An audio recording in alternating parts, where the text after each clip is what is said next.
सुब्हानहू तआला फरमाते हैं कि जैसी कौम होती है उसी तरह के अल्लाह सुब्हानहू तआला को।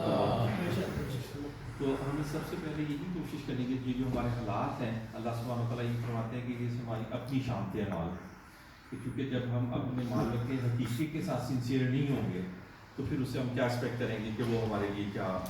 बेहतरी होगी। और अल्लाह सुब्हानहू तआला कहते हैं कि जिस तरह के जब तक कोई डॉक्टर लामा इकबाल ने भी उसको जो है ना अपनी शायरी में भी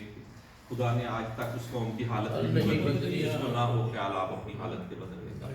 हमारे बहुत सारे साथी हम अक्सर बात करते हैं कि शरीयत का कानून नाफिज होना,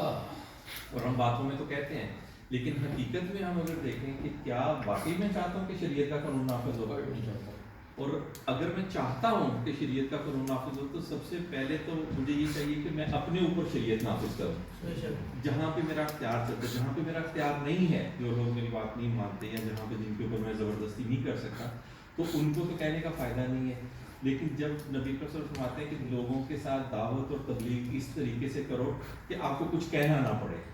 तो उसका जब अगर हम कहेंगे नहीं मुँह से तो फिर किस तरह से मैसेज कन्वे होगा? तो मैसेज तभी कन्वे होगा कि जब हमारा करैक्टर जो है नबी अकरम सल्लल्लाहु अलैहि वसल्लम की सुन्नत पे और सहाबा इकराम के तरीके पे हो, तो फिर अल्लाह सुब्हानहू तआला खुद ब खुद ही हमारी बात जो है ना मैसेज जो खुद लोगों को जाएगा। और जैसे जब सहाबा इकराम पूरी दुनिया के ऊपर जहाँ भी जाते थे तो लोग खुद उनको बुलाते थे कि आओ हमारे ऊपर हुकूमत करो। वो क्यों कहते थे? इसलिए कहते थे कि वो जब उनको देखते थे कि ये तो बहुत सक्सेसफुल है, कोई परेशानी नहीं है, ये तो बहुत अमन और सुकून में है,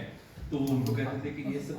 कैसे है ये सारा। तो सहाबा इकराम कहते थे, वो कहते थे हम ये किस तरह से नाफिज कर सकते हैं, हमारे ऊपर ये किस तरह से अमन और सुकून हो सकता है। तो सहाबा इकराम कहते थे हमारे जैसे हो जाओ।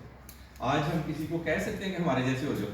लोगों को, बहुत सारे लोगों को मैंने देखा है कि वो कहते हैं कि इस्लाम तो बहुत अच्छा है लेकिन मुसलमान जो है ना वो ठीक नहीं है, इसलिए मैं नहीं चाहता कि मैं मुसलमान हो जाऊँ और मैं भी आप जैसा हो जाऊँ। तो अगर हम ये कोशिश करें कि अल्लाह सुब्हानहू तआला हमें तौफीक दे और हम अल्लाह के हुक्म के मुताबिक अल्लाह के सही बंदे बन जाएं, तो फिर इंशाल्लाह दुनिया में अल्लाह सुब्हानहू तआला फरमाते हैं कि जब तुम मेरे बंदे हो जाओगे तो किसी की मजाल नहीं कि वो आपकी तरफ आँख उठा के भी देख सके,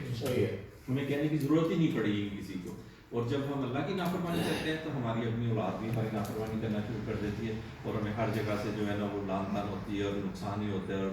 कहीं से भी जो है ना पता नहीं होती। तो अब अल्लाह से यही दुआ है कि अल्लाह सुब्हानहू तआला हम सबको सहाबा इकराम की सुन्नत पे चलने की तौफीक अता फरमाए। आमीन।